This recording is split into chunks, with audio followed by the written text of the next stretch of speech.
নমস্কাৰ বন্ধু বান্ধৱীসকল আপোনালোক সকলোকে পুনৰবাৰ স্বাগতম জনাইছোঁ Assam job news story YouTube চেনেলৰ অন্য এটা জব ইনফৰ্মেটিভ ভিডিঅ'লৈ।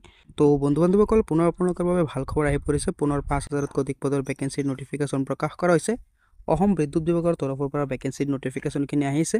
আপোনালোকৰ গ্ৰেড 3 গ্ৰেড 4 পদৰ ভেকেঞ্চি আছে। ভেকেঞ্চিৰ মত এপ্লাই কৰিবলৈ হ'লে আপোনালোকৰ শিক্ষাগত অৰ্হতা লাগিব 10 পাছ 12 পাছ আৰু কিছুমান পোষ্টত আপোনালোকৰ ডিগ্ৰী পাছ কৰা হ'ব লাগিব।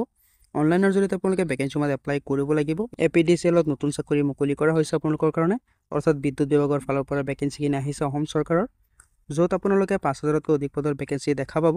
তো আপোনালোকক এইটো ভিডিঅ'ৰ যোগেদি ভেকেঞ্চিৰ সম্পূৰ্ণ তথ্যখিনি জনাই দিম যে কি পোষ্টৰ ভেকেঞ্চি আছে, কোনটো পোষ্টত এপ্লাই কৰিবলৈ হ'লে আপোনালোকৰ শিক্ষাগত অৰ্হতা কি লাগিব, ভেকেঞ্চিৰ ইলিজিবিলিটি ক্ৰাইটেৰিয়া কি থাকিব, এজ লিমিট কিমান থাকিব, আপোনালোকক কিমান চেলাৰী দিয়া হ'ব, সবিশেষ তথ্য আপোনালোকক এইটো ভিডিঅ'ৰ যোগেদি জনাই দিম।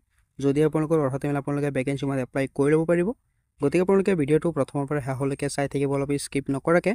কিন্তু তাৰ আগতে যদি আপোনালোকে চেনেলটো নতুন আহিছে, যদি এতিয়াও চেনেলটো ছাবস্ক্ৰাইব কৰা নাই, তেনেহ'লে ছাবস্ক্ৰাইব কৰি ৰাখিব পৰৱৰ্তী জব আপডেটবোৰ পাবলৈ। আৰু যদি আপোনালোকে এতিয়া আমাৰ হোৱাটছআপ গ্ৰুপত জইন হোৱা নাই, ভিডিঅ'ৰ ডেছক্ৰিপশ্যনত গৈ লিংক পাই যাব, তাৰ পৰা আপোনালোকে আমাৰ হোৱাটছআপ গ্ৰুপতো জইন হ'ব পাৰে। তাতো আপোনালোকৰ কাৰণে জব ৰিলেটেড ৰেগুলাৰ আপডেটবিলাক দিয়া হয়, তো আপোনালোকে তাতো জইন হৈ ল'ব পাৰে। তো বন্ধু বান্ধৱীসকল আপোনালোকে চাব পাৰে যে APDCL ৰিক্ৰুইটমেণ্ট 2024, য'ত আপোনালোকৰ কাৰণে ৫,০০০+ পদৰ ভেকেঞ্চিৰ নটিফিকেশ্যন আহিছে। অসম বিদ্যুৎ বিভাগৰ আণ্ডাৰত আপোনালোকৰ বেলেগ বেলেগ কেটেগৰীৰ ভেকেঞ্চিবিলাক আহিছে, য'ত আপোনালোকৰ APDCL থাকিব, আপোনালোকৰ AEGCL থাকিব, APGCLৰ ভেকেঞ্চি থাকিব। তো আপোনালোকক ভেকেঞ্চিৰ সম্পূৰ্ণ তথ্যখিনি জনাই দিম। যদি আপোনালোকৰ অৰ্হতা মিলে আপোনালোকে ভেকেঞ্চিৰ এপ্লাই কৰি ল'ব পাৰিব। তো যিকেইটা ভেকেঞ্চি আছে আপোনালোকৰ APDCLৰ ভেকেঞ্চিৰ অভাৰভিউটো আপোনালোকে চাব পাৰে। পাৱাৰ ডিপাৰ্টমেণ্ট আছাম, অৰ্থাৎ অসমৰ বিদ্যুৎ বিভাগৰ ফালৰ পৰা ভেকেঞ্চিবিলাক আহিছে, য'ত আপোনালোকৰ APDCL, AEGCL, APGCLৰ ভেকেঞ্চি থাকিব। টোটেল ভেকেঞ্চি আপোনালোকে চাব পাৰে যে ৫,০০০+ পদৰ ভেকেঞ্চিৰ নটিফিকেশ্যন প্ৰকাশ কৰা হৈছে। ভেকেঞ্চিখিনি আপোনালোকে চাব পাৰে যে কি পোষ্টৰ ভেকেঞ্চি আছে, য'ত আপোনালোকৰ অফিচ কাম ফিল্ড এছিষ্টেণ্ট, সহায়ক, ড্ৰাইভাৰ আৰু অন্যান্য পদৰ ভেকেঞ্চি থাকিব, অৰ্থাৎ আপোনালোকৰ গ্ৰেড 3 আৰু গ্ৰেড 4 পদৰ ভেকেঞ্চি আছে। ভেকেঞ্চিৰ মতে আপোনালোকে অনলাইনৰ জৰিয়তে এপ্লাই কৰিব লাগিব। আছাম গভৰ্ণমেণ্টৰ জব হয়, অসমৰ সকলো প্ৰাৰ্থীয়ে ভেকেঞ্চিৰ মতে এপ্লাই কৰিব পাৰিব। জব লোকেশ্যনটো আপোনালোকে চাব পাৰে যে আছাম। তো যিকেইটা ভেকেঞ্চি আছে ভেকেঞ্চিৰ মতে আপোনালোকে অফিচিয়েল ৱেবছাইটত গৈ এপ্লাই কৰিব লাগিব। অফিচিয়েল ৱেবছাইটটো আপোনালোকে চাব পাৰে যে apdcl.org.gov.in। তো এইটো অফিচিয়েল ৱেবছাইটত গৈ আপোনালোকে ভেকেঞ্চিৰ কাৰণে এপ্লাই কৰিব লাগিব। তো যিকেইটা ভেকেঞ্চি আছে ভেকেঞ্চিৰ সবিশেষ ডিটেইলছখিনি আপোনালোকে চাই লওক। প্ৰথমটো ভেকেঞ্চি আপোনালোকে চাব পাৰে যে অফিচ কাম ফিল্ড এছিষ্টেণ্টৰ ভেকেঞ্চি আছে। তো ভেকেঞ্চিৰ চেলাৰীটো আপোনালোকে চাব পাৰে যে 16,800 টকাৰ পৰা 60,500 টকালৈকে দিয়া হ'ব পাৰ মান্থ হিচাপে। লগতে আপোনালোকৰ গেট পে থাকিব 5,800 টকালৈকে। পৰৱৰ্তী ভেকেঞ্চিটো আপোনালোকে চাব পাৰে যে সহায়ক পদৰ কাৰণে ভেকেঞ্চি আছে। ভেকেঞ্চিৰ চেলাৰীটো আপোনালোকে চাব পাৰে যে 12,400 টকাৰ পৰা 47,400 টকালৈকে দিয়া হ'ব পাৰ মান্থ হিচাপে। লগতে আপোনালোকৰ গেট পে থাকিব 5,500 টকালৈকে। পিছত আপোনালোকে চাব পাৰে যে ড্ৰাইভাৰ পদৰ কাৰণে আপোনালোকৰ ভেকেঞ্চি ওলাইছে, য'ত আপোনালোকৰ চেলাৰী দিয়া হ'ব 12,400 টকাৰ পৰা 47,400 টকালৈকে পাৰ মান্থ। লগতে আপোনালোকৰ গেট পে থাকিব 5,500 টকালৈকে। পৰৱৰ্তী আপোনালোকে চাব পাৰে যে এছিষ্টেণ্ট একাউণ্ট অফিচাৰৰ ভেকেঞ্চি আছে। এই ভেকেঞ্চিৰ মতে আপোনালোকৰ চেলাৰীটো চাব পাৰে যে 16,800 টকাৰ পৰা আপোনালোকৰ 60,500 টকালৈকে দিয়া হ'ব পাৰ মান্থ হিচাপে।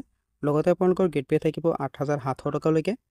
তো যিকেইটা ভেকেঞ্চি আছে ভেকেঞ্চিৰ মতে আপোনালোকৰ কি পোষ্টৰ ভেকেঞ্চি আছে তাৰ সবিশেষ ডিটেইলছখিনিহে দিয়া হৈ আছে, কিন্তু কোনটো পোষ্টত কিমান ভেকেঞ্চি আছে তাৰ ডিটেইলছখিনি এতিয়ালৈকে দিয়া হোৱা নাই। কোনটো পোষ্টৰ কাৰণে কিমান পদৰ ভেকেঞ্চি আছে তাৰ বাবে অফিচিয়েল নটিফিকেশ্যন প্ৰকাশ কৰা হ'ব।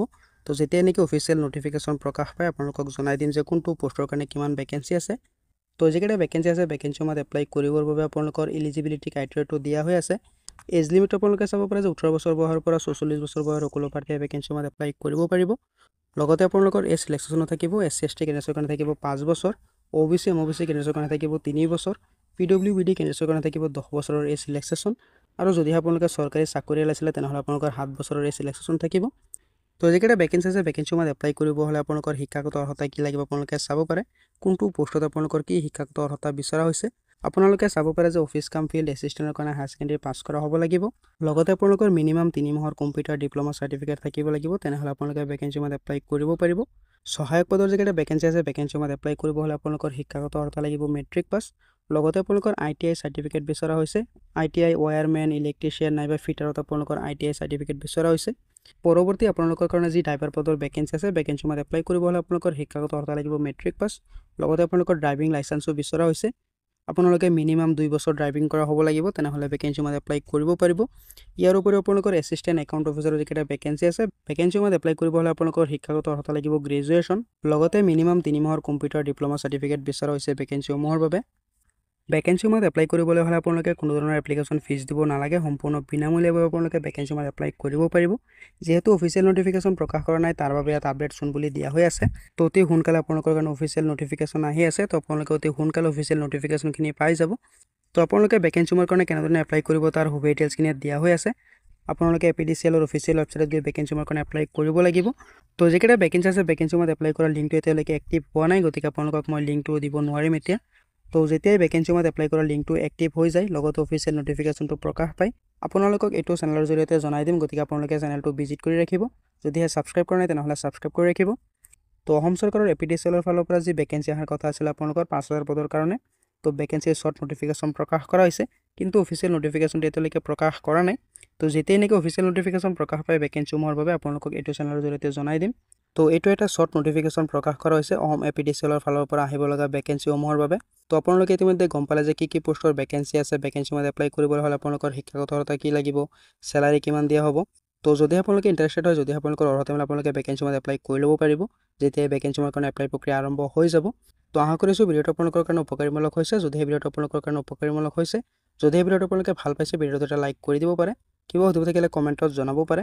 তো লগ পাম অন্য এটা ভিডিঅ'ত নতুন আপডেটৰ সৈতে। ধন্যবাদ।